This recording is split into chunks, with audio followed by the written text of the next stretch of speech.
여러분, 굉장히 힘들고 무더운 때를 지나지만 진심으로 여러분들에게 축복해 드리고 싶은 것은 후회 없는 삶을 사시기를 축복합니다. 고생스럽게 살았고 힘들게 살았습니다. 그런데 지나고 난 다음에 후회가 남으면 그건 정말 헛고생이잖아요. 고생한 보람이 있고 지나고 난 다음에 열매가 있으면 그러면 고생이 다 정말 아름다운 하나님의 추억이 되지 않습니까?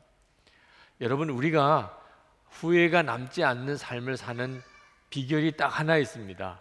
그것은 우리의 모든 삶을 아시고 우리의 미래까지도 주장하시는 하나님의 말씀을 우리가 귀 기울이고 그 말씀에 철저하게 순종하고 사는 것입니다. 우리 자신은 우리의 미래를 알지 못하지만 하나님은 모든 걸 다 알고 계시잖아요. 안타까운 것은 그걸 너무 늦게 깨닫는다는 것입니다. 이미 후회할 대로 후회할 일이 생기고 그제서야 하나님의 말씀대로 내가 살 걸 그제서야 깨닫는 것이 참 안타까운 일입니다. 오늘 시편 81편을 보면 먼저 이 시편 기자가 하나님을 힘을 다해서 즐거운 마음으로 찬양하라고, 온 악기를 동원해서 하나님을 찬양하라고 그렇게 말씀합니다. 그게 예배예요. 하나님께 드리는 예배는 즐거운 마음으로 힘을 다하여 모든 악기를 동원해서 하나님께 찬양 드리려고 사실 오늘 우리가 모인 것입니다. 여러분들의 마음속에 오늘 하나님을 찬송할 때 힘있게 찬송하셨고 즐거운 마음으로 찬송하셨습니까? 그렇게 하려고 오늘 온 거예요. 예배 드린다는 말은 그 말입니다. 만약에 여러분들이 오늘 예배 드리면서 힘을 다해 찬송하지 못했고 즐거운 마음으로 찬송하지 못했다면 그러면 빨리 그것을 회복하실 수 있게 되기 바랍니다. 예배당에 와서 앉아 있는 것이 예배가 아니고 하나님께서 보실 때 너는 정말 힘을 다하여 나를 찬송하는구나, 즐거운 마음으로 나를 찬송하는구나, 하나님이 그렇게 받으실 때 예배를 드린 거가 되는 것입니다. 그런데 이 시편 81편을 보니까 그렇게 찬송하면서 하나님의 말씀을 들었다고 하는 말씀이 나옵니다. 5절 말씀에 보면 나는 내가 알지 못하던 한 소리를 들었다. 주님께서 말씀하셨다. 예배는 하나님을 찬송하는 시간이면서 동시에 하나님의 말씀을 듣는 시간입니다. 오늘 이 시간에 여러분에게도 똑같은 일이 벌어집니다. 여러분이 하나님께 마음을 다하여 찬송하고 그러면 하나님께서 여러분에게 말씀을 주십니다. 모두가 똑같이 듣는 말씀일 수도 있고 여러분 각자에게 다 다른 말씀을 하나님이 주시기도 합니다. 오늘 예배 드리는 시간에 여러분들이 한번 하나님께 귀를 기울여 보시기 바랍니다. 하나님, 나에게 무슨 말씀을 주시는가? 오늘 그런 말씀이 여러분에게 있다면 그걸 반드시 기록하시기 바랍니다. 그리고 할 수 있으면 저에게도 주시기 바랍니다. 목사님, 오늘 예배 드릴 때 하나님이 저에게 이런 말씀을 저에게 주셨습니다. 이스라엘 백성들이 하나님을 찬송했는데 그것은 그들의 구원의 하나님이기 때문입니다. 하나님이 이스라엘 백성을 애굽에서, 이집트에서 건져내셨습니다. 종살이 하던 그들을. 그러니 하나님을 찬송할 만하죠. 그런데 하나님께서 이스라엘 백성을 애굽에서 구원해 내신 것은 목적이 있어서 그렇습니다. 그저 그들을 종살이 하는 데서 건져내시기만 하려고 하신 일이 아닙니다. 그들을 인도하고 싶어 하시는 것입니다.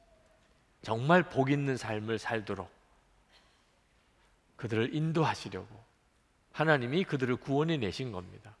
그래서 하나님께서 말씀을 들으라고 하시는 겁니다. 하나님이 이스라엘 백성이 어떻게 가야 복을 받을 수 있겠는지를 다 아십니다. 그걸 이스라엘 백성들에게 말씀하고 싶어 하시는 겁니다. 8절 9절 말씀을 보면 내 백성아 들어라, 내가 너에게 경고하겠다. 이스라엘아, 나는 내가 내 말 듣기를 바란다. 너희 가운데 다른 신을 두지 말며 이방신에게 절하지 말아라. 예배 드릴 때 하나님은 우리의 찬송을 들으시지만 또 우리들에게 간곡하게 말씀합니다. 들으라는 거예요. 내 말을 들으라. 이유는요, 하나님이 우리를 인도하기 원하시는 겁니다. 오늘 이 예배 드리는 여러분 모두에게 그렇습니다. 하나님은 오늘 여러분들을 인도하기 원하십니다. 우리를 구원하신 주님이시니까 우리가 마땅히 찬송을 드리지만 하나님은 오늘 여러분의 삶을 이끌어 가시기를 원하십니다. 그래서 주님이라고 하고 왕이라고 하는 것입니다. 하나님이 우리의 삶을 다스리셔야 됩니다. 간섭해 오셔야 됩니다. 내 삶을 이끌어 가셔야 됩니다. 하나님께서 정말 원하셨던 것은 나 외에 다른 신을 섬기지 마라, 하나님만 섬기라. 이 말씀은 이스라엘 백성들을 억압하고자 하는 말씀이 아닙니다. 하나님 외에 다른 신을 섬기면 망하기 때문입니다. 이스라엘 백성을 진짜 복되게 하실 수 있는 분은 하나님밖에 없기 때문에 그렇습니다. 그런데 안타깝게도 이스라엘 백성은 하나님의 말씀을 듣고 순종하지 않습니다. 하나님이 그토록 다른 신을 섬기지 말라고 그랬는데 그들은 우상 숭배에 빠지게 됩니다. 여러분, 지금 우리들의 문제와 꼭 같이 가고 있습니다.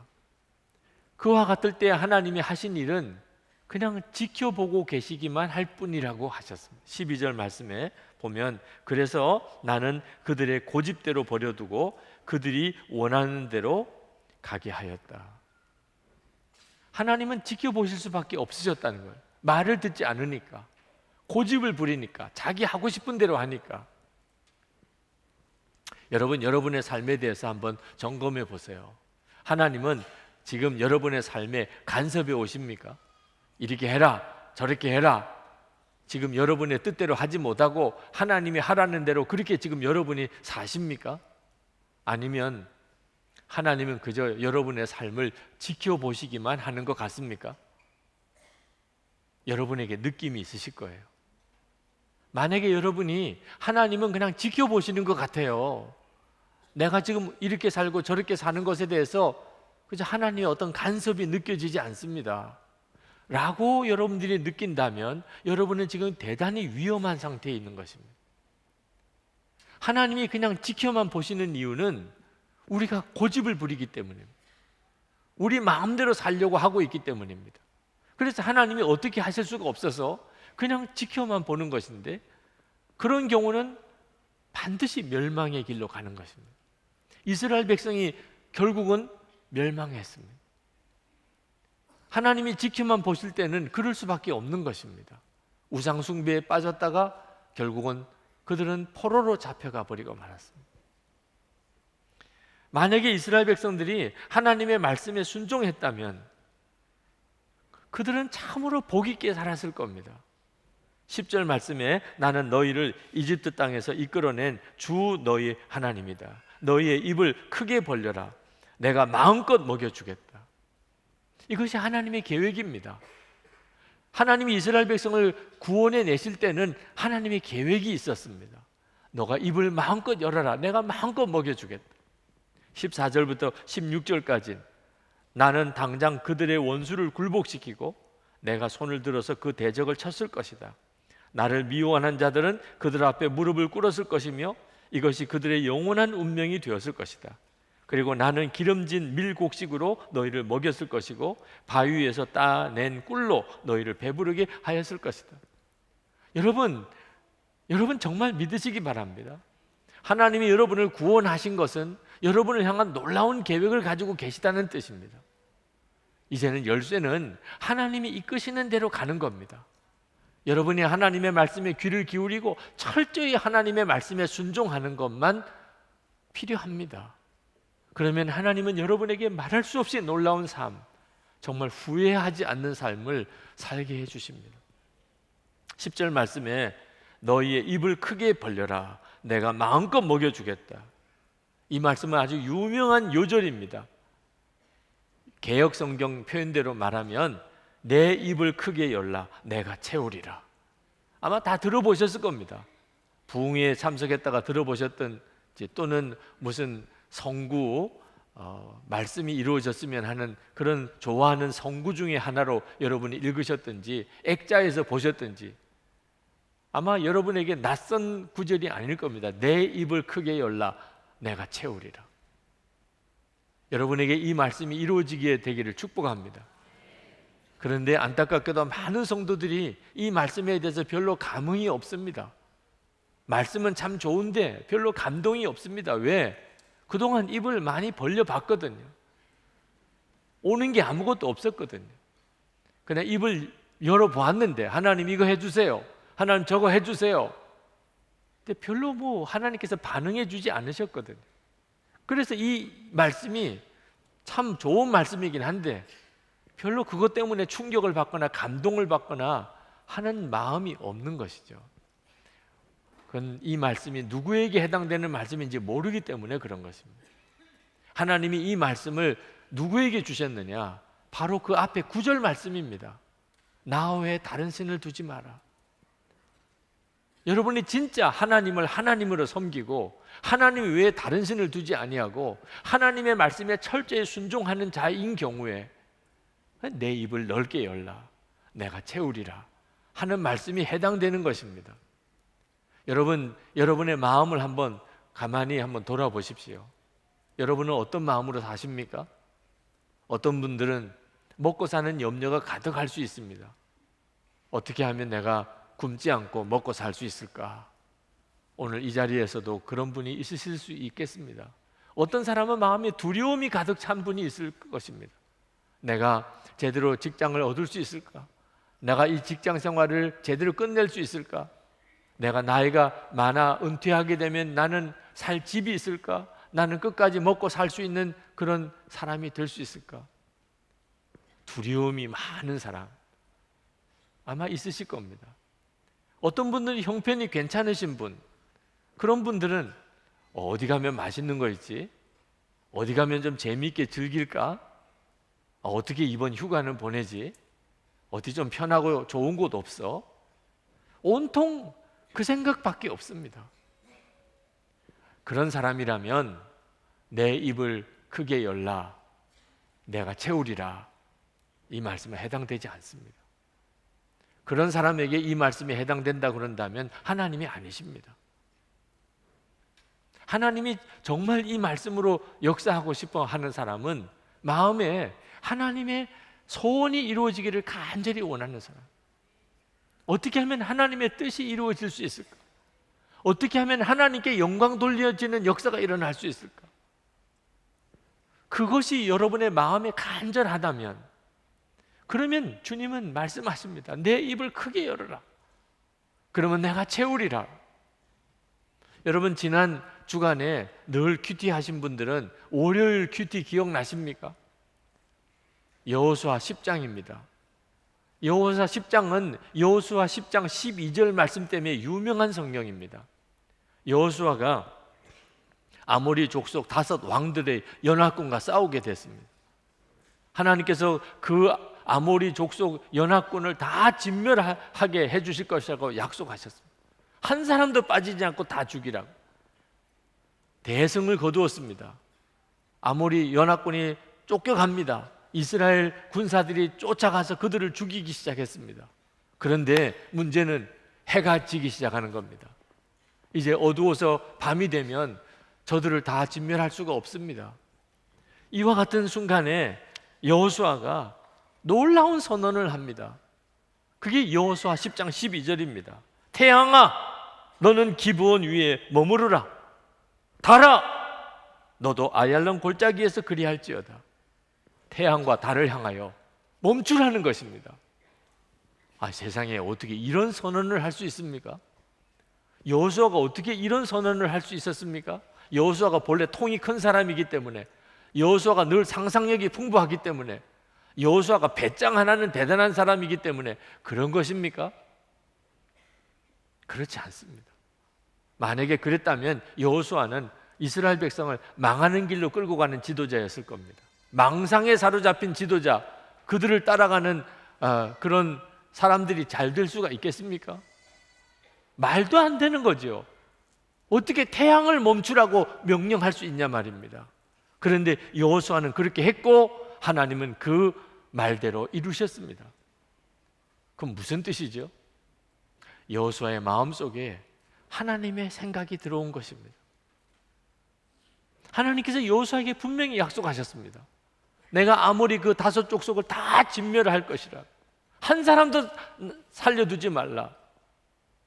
그래서 말씀이 이루어지고 있지만 이제 해가 지게 되면 그 말씀을 이룰 수가 없게 되는 것입니다. 하나님은 분명히 말씀하셨는데 이제 해가 지기 시작합니다. 어떻게 해야 되죠? 그때 여호수아가 하나님의 말씀은 반드시 이루어지는 것이지, 그렇다면 태양아 머물러. 이건 여호수아가 가지고 있는 사람의 생각이 아니었습니다. 하나님의 생각이 여호수아에게 들어와서 여호수아로 하여금 입을 넓게 열게 만든 것입니다. 어떻게 사람이 태양을 멈추게 할 수 있겠습니까? 이런 경우를 입을 넓게 연다고 하는 것입니다. 그리고 하나님께서 이루셨던 일이었기 때문에 하나님이 그 일을 응답해 주신 것입니다. 여러분이 진짜 하나님의 말씀의 사람이라면, 여러분이 하나님의 말씀에 귀를 기울이고 어떻든지 하나님의 말씀에 순종하려고 하면 어떤 때는 우리도 이 여호수아처럼 이런 선언을 해야 될 때가 옵니다. 사람들은 다 미쳤다고 이야기해요. 조롱할 수도 있습니다. 그러나 우리는 입을 넓게 열게 되는 것입니다. 하나님을 믿으니까, 하나님의 영광이 돌려지기를 정말 원하니까, 하나님의 말씀이니까. 저는 24시간 주님을 바라보면서 하나님께서 마음속에 하나님의 나라를 위해서 먼저 기도하라고 하는 마음을 주셨습니다. 실제로 그 말씀은 벌써 오래전부터 알고 있었지만 제가 그 말씀을 정직하게 실천하고 있지 않다는 사실을 깨달았어요. 그래서 우리 교회 새벽기도에 처음 시작은 무조건 하나님의 나라를 위해서 기도해요. 밤 10시에 한 2,000명 성도들과 함께 지금 매일 하나님의 나라를 위해서 기도를 먼저 합니다. 그러고는 도무지 믿어지지 않는 기도 제목들이 자꾸 입에서 나옵니다. 어떤 때는 하나님의 나라를 위해, 우리 민족을 위해, 한국 교회를 위해 기도하다가 내가 지금 뭐라고 이런 기도를 하고 있는 거야? 그런 생각이 들어서 깜짝 놀랄 때가 있습니다. 여러분, 하나님의 말씀을 들으면, 여러분이 정말 주님과 동행하는 삶을 살면 여러분도 입을 넓게 열 때가 옵니다. 그런 역사가 여러분에게 있기를 축복합니다. 저는 결혼할 때 잘 살 거라고 생각했습니다. 결혼 뭐 어려울 게 뭐 있어요? 좋아하는 사람과 함께 그렇게 정말 사랑하면서 그렇게 사는 거죠. 저는 다른 일도 다 열심히 했으면 다 잘했기 때문에 결혼해서 사는 것도 열심히 하면 잘 살 수 있을 거라고 생각했어요. 근데 결혼해서 얼마 안 가서 제가 크게 착각하고 있다, 내가 너무나 잘못 생각하고 있었다는 것을 깨달았습니다. 저는 제 아내의 마음을 맞춰주는 것에 대해서 너무나 힘들었습니다. 제 아내를 기쁘게 하는 것이 너무나 어려웠습니다. 도무지 잘 알 수가 없었어요. 제 아내가 뭘 원하는지. 몇 번 제 아내와 이렇게 부딪히는 일이 있었습니다. 저는 잘한다고 했는데 제 아내는 너무 힘들어하는 겁니다. 그런 일이 있고 난 다음부터는 제 아내가 저에게 뭘 물어보면 대답하기가 겁이 나요. 제가 생각하는 대로 이야기하면 또 아내가 실망하고 마음의 상처를 받을 수도 있을 것 같기 때문에. 그래서 고민하다가 제가 그랬습니다. 정답을 말해줘. 듣고 싶은 이야기를 나한테 알려줘. 그러면 내가 말을 그렇게 해줄게. 여러분들은 웃으시지만 저는 정말 그거밖에는 방법이 없었어요. 제 아내가 원하는 것을 알려주면 제가 대답을 그렇게 할 수 있을 거예요. 제 아내는 제가 정답을 알려달라고 하는 말을 듣고 더 어이없어 하는 거예요. 그걸 알려줘야 알아? 그걸 알려줘야 알아? 저는 결혼하고 처음에는 생각하기를 사람은 똑같은 생각을 하는 줄 알았어요. 제 생각이나 제 아내 생각이나 달라야 뭘 다를 게 있겠어요. 그런데 막상 결혼해서 살아보니까 너무 많이 다른 겁니다. 여러분, 꼼꼼하게 정리정돈을 잘해야, 그래야 마음이 편안한 사람이 있고, 막 함부로 어질러 놓고도 천하태평인 사람이 있는 겁니다. 둘은 정말 서로 이해하기가 어렵습니다. 어떤 사람은 참을 알뜰살뜰 모으고 아끼고 살아야, 그래야 마음이 편안한 사람이 있고, 어떤 사람은 그냥 아무 대책 없이 퍼주기 원하는 사람도 있는 겁니다. 서로가 정말 이해하기 어려운 거죠. 남편과 아내로서 살아보는 것도 이 정도 어려운데 내가 주님의 마음을 얼마나 알까? 그제서야 주님의 생각과 내 생각이 얼마나 다를 수 있는가 하는 것을 깨달았습니다. 여러분은 주님의 생각이 이해가 되십니까? 여러분을 향하여 주님은 어떤 생각을 하고 계실 것 같습니까? 주님은 여러분에게 뭘 원하실 것 같습니까? 정말 주님 앞에 귀 기울여야 합니다. 주님의 생각이 우리 마음에 들어와야 합니다. 그렇지 않으면 꼭 오늘 시편 81편 말씀처럼 됩니다. 내 말을 들었으면 좋았을 것을. 우리 주님은 안타까우신 거예요. 너무 모르니까, 주님의 마음을 몰라도 너무 모르니까. 여러분, 주님의 마음은 어떻게 알 수 있지요? 하나님의 말씀으로 압니다. 성경 말씀을 읽을 때 그때 주님의 말씀이 우리 속에 들어오는 것이에요. 주님의 생각이 들어오는 거예요. 하나님의 부흥이 언제 일어나는가? 주님의 생각이 우리 속에 들어올 때입니다. 이스라엘 백성들에게 하나님이 부흥을 주실 때가 있었습니다. 그때는 다 성경 말씀이 귀에 들어올 때예요. 이스라엘 백성들이 귀에 들어올 때. 느헤미야가 예루살렘 성벽을 재건했습니다. 그리고는 이스라엘 백성들을 다 모았어요. 그리고는 성회를 열었습니다. 그때 학사 에스라가 여호와의 율법을 펼쳤어요. 두루마기 율법을 펼쳐서, 그리고는 그 율법을 읽어 내려갑니다. 아니, 여러분, 얼마나 지겨운 순간이겠어요. 여호와의 율법을 그냥 읽어 내려가는 거예요. 그때 이스라엘 백성들이 다 자리에 일어났습니다. 하나님의 말씀이 지금 낭독되는 시간이에요. 그들이 다 자리에 일어났어요. 하루 종일 일어나서 하나님의 말씀을 들었습니다. 그런데 에스라가 하나님의 율법을 읽어 내려가는데 이스라엘 백성들이 그 율법을 듣다가 울기 시작했습니다. 흐느끼기 시작했습니다. 통곡하기 시작했습니다. 하나님의 말씀을 들어보니까 하나님의 말씀 속에 다 나와 있는 거예요. 왜 우리가 이렇게 나라를 잃어버리고 포로 생활을 하고 이렇게 70년 동안 끔찍한 생활을 했나? 하나님이 다 말씀하셨어요. 다 경고하셨어요. 하나님이 다 약속하셨던 내용이었어요. 그걸 몰랐으니까. 그러니까 이렇게 바보같이 비참하게 살았던 거예요. 하나님의 말씀을 들으면서 이스라엘 백성들이 아멘 아멘 하면서 그렇게 우니까 느헤미야가 울지마 울지마, 지금은 은혜 받는 시간이야. 여호와를 기뻐하는 게 우리의 힘이야. 그렇게 이스라엘 백성들을 다독거려야 했을 정도. 그날 하나님의 말씀이 이스라엘 백성들의 귀에 들어오기 시작한 겁니다. 여러분, 하나님의 말씀이 여러분의 귀에 들어오기 시작하면 그때부터 여러분의 인생은 바뀌는 거예요. 여러분에게 필요한 것은 돈 아니에요. 지금 당장 여러분의 어려운 형편이 풀어지는 것도 아닙니다. 하나님의 말씀이 귀에 들어오는 거예요. 여러분, 우리가 이 성경책을 가지고 있다는 게 얼마나 놀라운 일인지 아셔야 합니다. 이 성경책 속에는 우리가 어떻게 하면 잘 될지, 어떻게 하는 게 정말 복된 삶인지, 어떻게 하는 것이 후회 없는 삶을 사는 걸 다 나와 있어요. 그런데 이 성경책을 가지고만 다니고 펼쳐보지를 않는다면, 집에만 두고 펼쳐보지를 않는다면 하나님의 마음은 정말 안타까워서 터지는 것 같은 거예요. 13절 말씀입니다. 나의 백성 이스라엘이 내 말을 듣기만 했어도, 내가 가라는 길로 가기만 했어도, 너무 뻔하게 다 가르쳐 주셨으니까. 그런데 들으려고 하지도 않고 듣고도 그대로 순종하려고 하지 않는 것이 우리 주님을 얼마나 안타깝게 하는지 아십니까?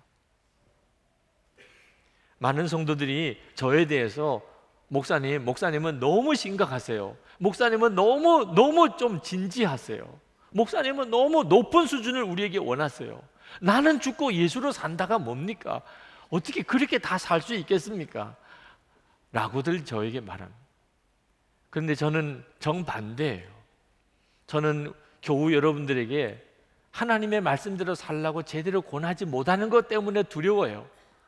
제가 너무 교인들의 눈치를 보는 거 아닌가? 너무 여러분들의 눈치를 보면서 제대로 할 말도 못하는 거 아닌가? 그게 두려워요. 저는 어릴 때 목회하시는 아버님, 어머님 어릴 때부터 늘 듣고 지금도 귀에 쟁쟁한 말이 있어요. 저 사람 저렇게 하면 안 되는데, 저 사람 저렇게 하면 안 되는데. 저는 그 사람이 누군지 어떤 문제인지도 몰라요. 그냥 늘 식사를 하시다가도 아버님 어머님 무슨 이야기를 하시다가도 늘 저 사람 저렇게 하면 안 되는데, 결국은 그렇게 권해줘도 알아듣지도 못하고 그렇게 신방을 가도 돌이키지 않아서 가정은 깨지고 재정적으로 파탄이 나고 신앙적으로 다 무너지는 그런 사람들을 어릴 때부터 많이 봤어요.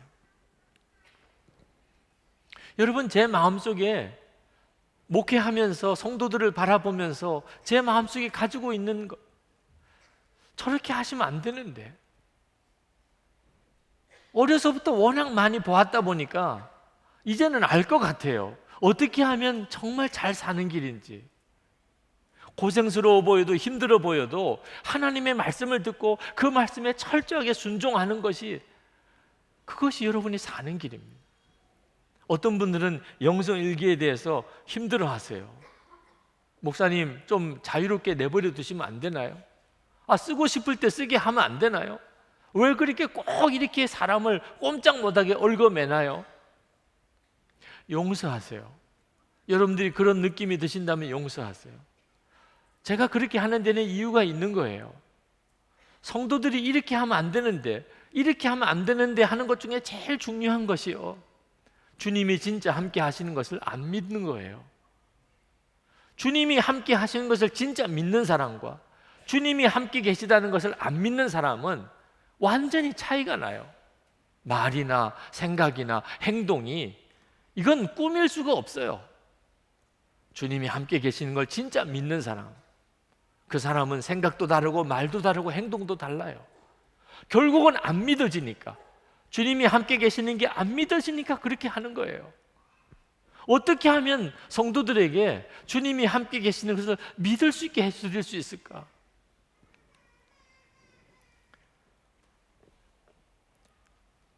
오늘 말씀의 7절에 보면 하나님께서 이스라엘 백성을 무리바 물가에서 시험하셨다고 하는 말씀을 하십니다. 무리바 물가에서는 내가 너를 시험하기도 하였다. 도대체 무엇을 시험하셨을까? 이스라엘 백성. 출애굽기 17장에 나오는 이야기입니다. 이스라엘 백성을 하나님이 홍해를 갈라서 광야길로 들어오게 하시고, 그리고 신광야에서 하나님이 율법을 주시고, 그리고 더 나아가서 르비딘 광야까지 옵니다. 근데 르비딘 광야에 와서 물이 떨어졌어요. 마실 물이 떨어졌습니다. 그때 이스라엘 백성들이 확 돌변합니다. 물이 없어서 며칠째 물을 마시지 못하게 되니까 사람들이 완전히 그냥 돌변합니다. 모세에게 달려와서 모세를 돌을 던져서 죽일 태세입니다. 모세, 우리에게 물을 줘. 아니, 왜 우리를, 잘 사는 우리를 애굽에서 여기까지 이끌어내서 우리도, 우리 자녀들도, 우리 가축들도 다 목말라 죽게 만드는 거야. 물 줘, 물을 줘. 모세가 그 이스라엘 백성들의 말과 행동을 보면서 이거는 나에게 하는 말이 아니고 하나님에게 하는 말, 하나님을 시험하는 것이다. 어떻게 이렇게 말할 수 있지? 하나님이 함께 계시는 것을 진짜 믿는다면 어떻게 이렇게 말할 수 있냐? 그래서 모세가 말합니다. 너희가 어찌하여 나와 다투느냐? 너희가 어찌하여 여호와를 시험하느냐?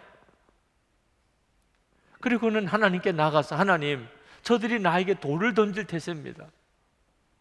그때 하나님이 모세에게 반석에서 지팡이로 내리쳐서 물을 내라고 명령하십니다. 그래서 그 르비딘 광야에서 반석에서 물이 터져 나와서 그들이 물을 마신 사건이에요. 이것이 하나님의 시험이라고 그랬습니다. 하나님이 무엇을 시험하신 거죠? 출애굽기 17장 7절에 이런 말씀을 하셨어요. 그가 그곳 이름을 마사라 또는 무리바라 불렀으니 이는 이스라엘 자손이 다투었으며 또는 그들이 여호와를 시험하여 이르기를 여호와께서 우리 중에 계신가 아닌가 하였습니다.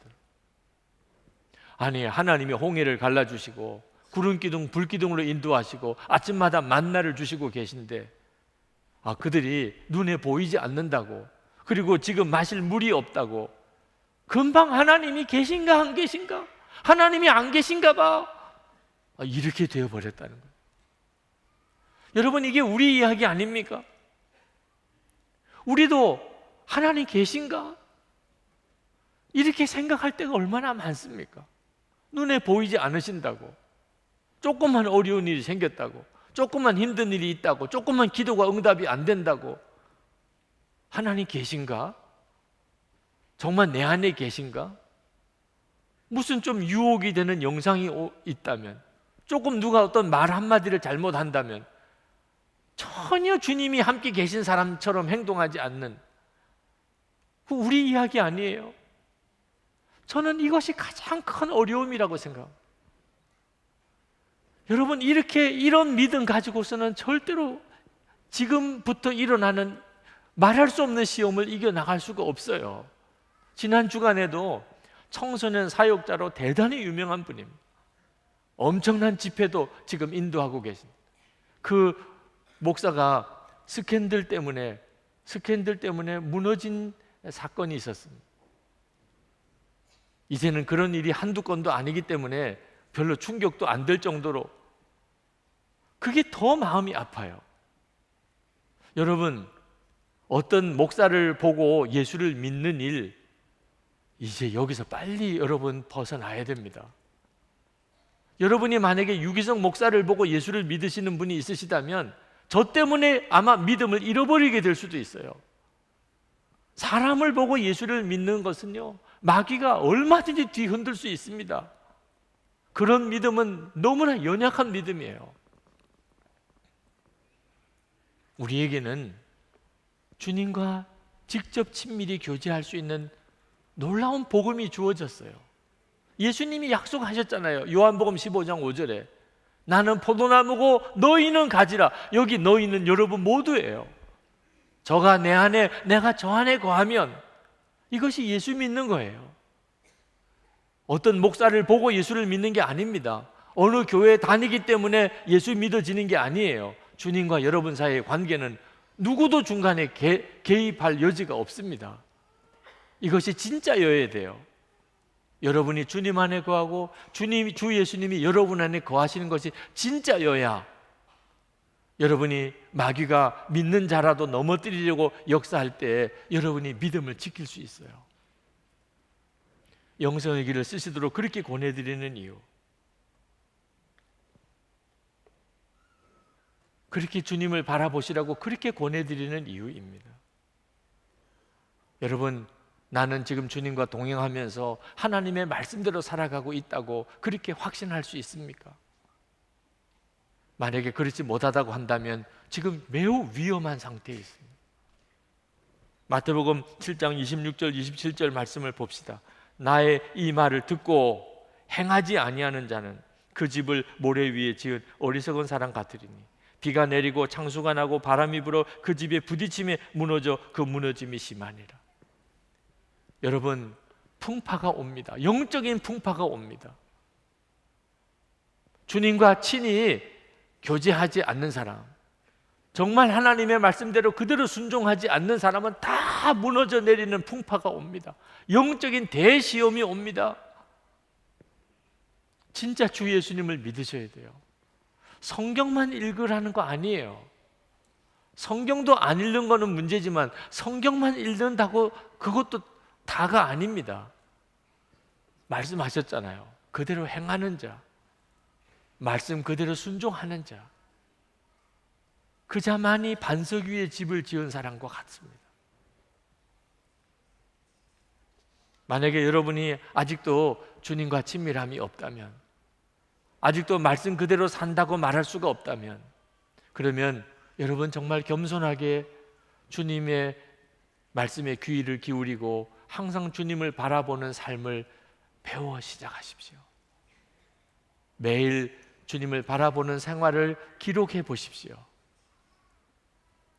주님이 역사하십니다. 여러분, 그렇지 않으면 마음을 열고 성도들 사이에 여러분의 마음을 열고 이렇게 살지 않으면 주님 앞에 서는 순간에 여러분의 진짜 모습을 발견하고 악 하고 비명을 지르고 나 뒹굴 때가 옵니다. 언제까지나 마음을 감추고 살아서 안 됩니다. 지금 어느 분이 쓴 글을 읽었는데 제 이야기가 나오더라고요. 그래서 관심 있게 읽었습니다.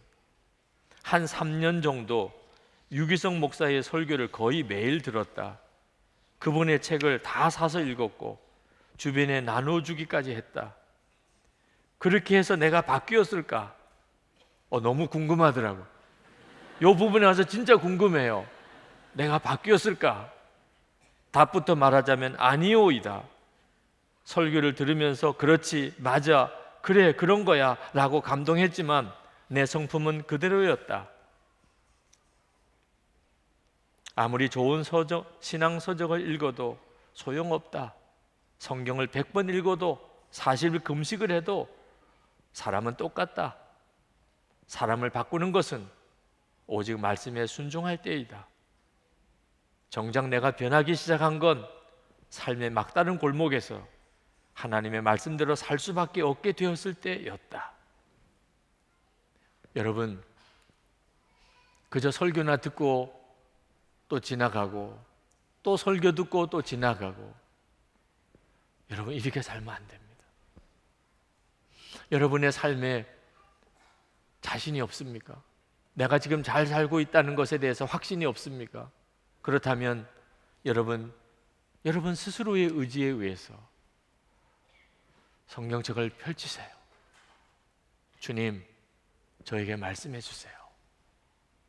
그리고 성경책을 펼치세요. 그리고 여러분 창세기부터 그저 성경을 쭉 읽어 내려가시는, 주님 나에게 말씀해 주세요. 그리고 주님이 여러분에게 말씀하신다고 느껴지면 반드시 순종하세요. 그리고 그것을 기록하세요. 우리가 할 수 있는 것이 전부입니다. 그러면 하나님의 생각이 여러분의 마음에 들어옵니다. 여러분의 지금 삶의 위기를 건져낼 말씀이 들어옵니다. 여러분이 정말 잘 살고 복되게 살 수 있는 그 길을 주님이 보여주십니다. 믿어지게 하십니다. 여러분이 정말 기억하셔야 됩니다.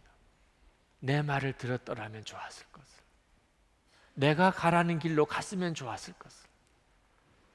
이 말씀을 항상 잊으시면 안 됩니다. 오늘 우리가 성찬을 합니다. 이 성찬은 무슨 은혜를 더 받자고 하는 거 아닙니다. 이미 너무 놀라운 은혜를 받았습니다. 그것은 주님이 우리와 함께 한 몸이 되어 주셨다는 거예요. 이건 이미 이루어진 일입니다. 이미 우리에게 주어진 은혜입니다. 우리가 할 일은 감사하는 것입니다. 오늘 성찬을 받을 때 여러분의 기도는, 주님, 저같이 이렇게 말할 수 없이 더럽고 추악한 죄인인데, 이렇게 고집장이고 말 안 듣는 자인데 주님은 이미 나에게 오셨습니다. 나와 한 몸이 되어 주셨습니다. 주님을 찬양합니다. 주님께 감사합니다. 여러분의 영안을 열어주실 것입니다. 여러분 안에 생명으로 오신 주님을 여러분이 바라볼 수 있게 해주실 것입니다. 이제 우리 성찬을 받기 위해서 기도하겠습니다. 하나님이 여러분에게 이미 주신 은혜를 붙잡으시기를 바랍니다. 다 같이 기도하십시다.